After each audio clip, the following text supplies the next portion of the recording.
Hey guys, welcome back to UpClick. In this video, I'll be discussing with you how to fix Google Play games not working on PC. But first, check our special offer in the description. So let's get started. So, if you're having problems with playing Google games in your PC here, and you're having a lot of stress, well, this one is quite easy to fix. So, the first thing that you want to do is you want to make sure that the app or Google Play games here is running properly. So, you may want to enable a few settings here. So, to access that, you want to look for Google Play games, so the actual app at your desktop.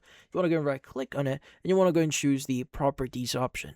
Now, inside properties, you want to go ahead and just access compatibility, and you want to make sure that you select the run this program in compatibility mode for, and you want to go and make sure that you enable disable full screen optimizations and run this program as administrator. Now, once you've done that, you go and click on apply and OK.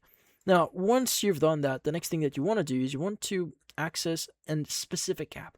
So to access that, you want to go ahead and just press the following. It's going to be the Windows key and the R button on your keyboard at the same time, or you can just type in the following. It's going to be run and run the actual run app. Now you want to type in the following. It's going to be optional features.exe and click on OK.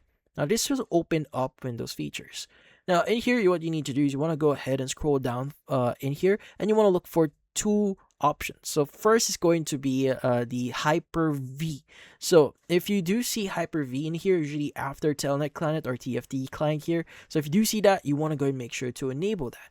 And also you want to look for virtual machine platform and also enable that. Now once you've done that, you can go and just click on OK, and that should fix your problem. But before you could actually start playing here, I would highly recommend you to restart your PC so that everything is actually properly running at the background.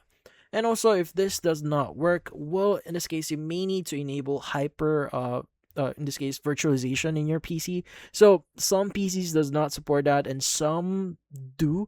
So in this case, you may want to check if virtualization is actually enabled or is possible in your PC. And if it's possible, you may need to turn that on. But that's about it.